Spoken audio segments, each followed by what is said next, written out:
स्वागत है आपका। हमारे साथ एसएमसी ग्लोबल सिक्योरिटीज से वंदना भारती एंड एक्सिस सिक्योरिटीज से दिवाया गगलानी है। आप दोनों का कार्यक्रम में स्वागत है। वंदना, आपसे पहले जानना चाहेंगे सोने में अब यहाँ पर क्या करने की राय है? काफी हद तक 4000 एंड 4150 के बीच में अब ये बहुत नैरो रेंज में कारोबार करता हुआ नजर आया है। लॉन्गर टर्म और शॉर्टर टर्म अगर यहाँ पर कोई स्ट्रैटेजी लेनी हो तो क्या है?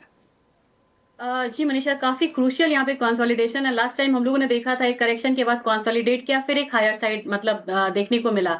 इस हफ्ते कुछ डेटा बहुत क्रूशियल है जिसमें जीडीपी डेटा भी है यूएस का, और अब फेड का जो पॉसिबिलिटी बन रही है 70% की एक इंटरेस्ट रेट कट हो सकता है।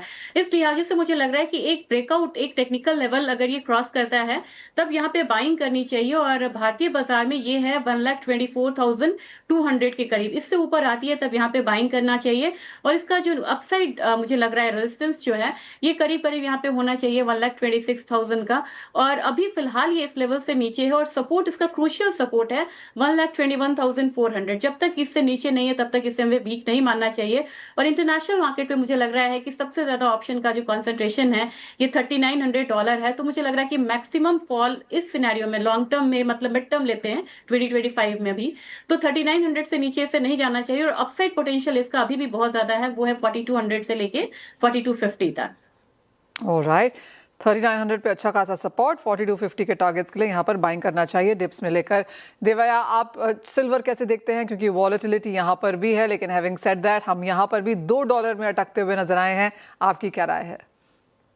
Good evening Manisha. First of all thanks for having me on the show.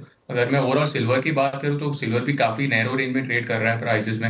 अगर मैं if I talk about the March contract तो 1,52,000 1,53,000 एक स्ट्रॉन्ग प्राइस ने बेस बना दिया है। तो जब तक ये लेवल इंटैक्ट है मेरे हिसाब से 52 डिप्स का व्यू रखना चाहिए कि एक तरफ से ऐसा अनाउंसमेंट है कि चाइना जो है to support that economy they will announce the stimulus, तो ये इंडस्ट्रियल मेटल को सपोर्ट करेगा लोअर लेवल पे, तो इसका बेनिफिट हमें सिल्वर भी देखने मिलेगा।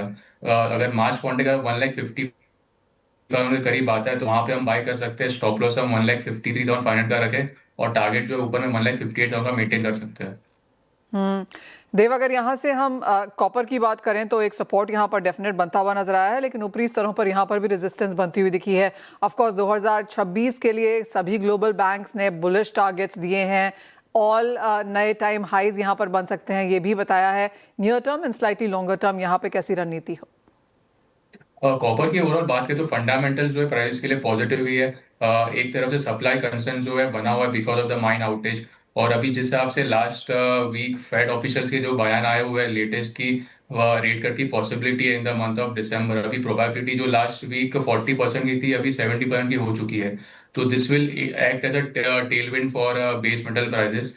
तो जब तक प्राइजेस अगर मैं शॉर्ट टर्म की बात करूँ तो जब तक प्राइजेस 970 के ऊपर ट्रेड कर रहे हैं तब तक बाय एंड डिप्स का व्यू रखे। आगे जाके हमें 1040 के भी लेवल्स देखने मिल सकते हैं। अगर किसी को 1 से 2 दिन के लिए ट्रेड लेना है, अगर प्राइजेस 1,004 के करीब आता है तो वहां पे हम बाय कर सकते हैं। स्टॉप लॉस हम 998 का रखें और टारगेट ऊपर में 1012 का मेंटेन करें।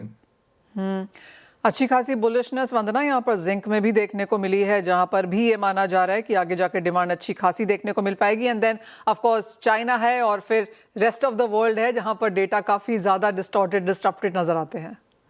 जी, डेटा में क्लैरिटी नहीं है मनीषा यहाँ पे, लेकिन एक चीज है कि बैकवर्डेशन में है जिंक और स्पॉट ज्यादा प्रीमियम पे ट्रेड हो रहा है, और इसके बहुत ज्यादा इन्वेंट्रीज है नहीं।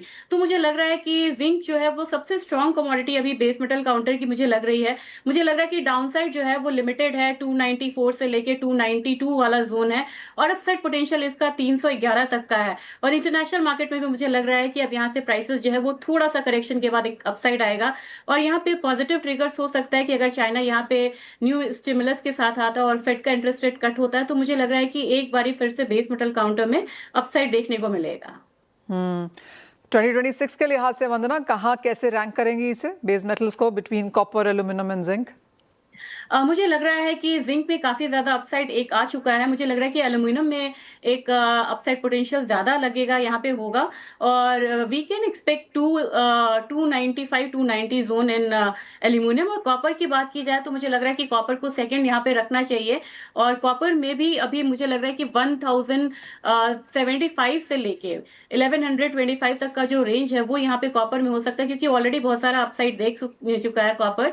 और फिर मुझे लग रहा है कि यहाँ पे जिंक को रखना चाहिए, क्योंकि जिंक में इसने सबसे अच्छा मतलब रिटर्न दिया है। अगले साल मुझे लग रहा है कि 325 से लेके 350 वाला एक जोन आ सकता है जिंक में। तो मुझे लग रहा है कि एल्यूमिनियम में ज्यादा पोटेंशियल है, इसने एक बार ही कंसोलिडेशन देखा है और कंसोलिडेशन एक बार ब्रेकआउट होने की उम्मीद है। और मुझे लग रहा है कि जो कैप लगा हुआ है चाइना में, वो भी इसको एक अपसाइड देने में काफी ज्यादा मदद कर सकता है। ऑलराइट, कच्चे तेल पे एक बार नजर डालेंगे क्योंकि ये चौथा महीना है जब क्रूड में हमने लगातार गिरावट आते हुए देखी है। इस महीने में करीबन 3% की गिरावट है और इसके साथ ही एक महीने के लोज पर फिलहाल क्रूड ऑयल प्राइसेस यहाँ पर ट्रेड कर रहे हैं। देव, यहाँ पर क्या करने की राय देंगे? क्रूड ऑयल की बात करें तो प्राइसेस जो है अभी फिलहाल 5100 का एक स्ट्रॉन्ग सपोर्ट जोन है अगर टेक्निकल टर्म्स में बात करें तो। और ऑलरेडी जो भी नेगेटिव न्यूज है प्राइसेस के लिए वो सब डिस्काउंट हो चुकी है। जैसे आपसे अभी बात चल रहा है कि मे बी पीस डील हो सकता है रशिया और यूक्रेन के बीच में, पर दूसरी तरफ से एक सैंक्शन की भी बातें चल रही है रशियन फर्म्स के ऊपर, तो वो लोअर लेवल पे जो है सपोर्ट दे सकती है। और अगर ये भी एक इंपॉर्टेंट डेटा है जैसे कि डिस्कस किया, जीडीपी का डेटा, कंज्यूमर कॉन्फिडेंस का डेटा, अगर ये डेटा बेटर देन एक्सपेक्टेड आता है तो मे बी इकोनॉमी के लिए अच्छा रहेगा और प्राइसेस को लोअर लेवल पे और सपोर्ट मिल सकता है। तो जब तक टेक्निकली प्राइसेस 5100 के नीचे नहीं जाता तब तक बार डिप्स का व्यू रखना चाहिए। स्टॉप लॉस हम 5000 का रखें और टारगेट ऊपर में 5250 का में देखने मिल सकता है। ऑलराइट, तो ज़्यादातर कमोडिटीज़ में यहाँ पर खरीदारी के मौके आप ढूंढ सकते हैं, चाहे वो प्रेशस मेटल्स है, बेस मेटल्स या फिर एनर्जी है। बहुत शुक्रिया वंदना, देव, आप दोनों का ही साथ जुड़ने के लिए, तमाम स्ट्रैटेजीज हमारे दर्शकों के साथ शेयर भी करने के लिए। इसी के साथ मुझे भी दीजिए इजाज़त, एक ब्रेक के लिए रुकेंगे, जब लौटेंगे तो लेकर आएंगे आवाज़ समाचार।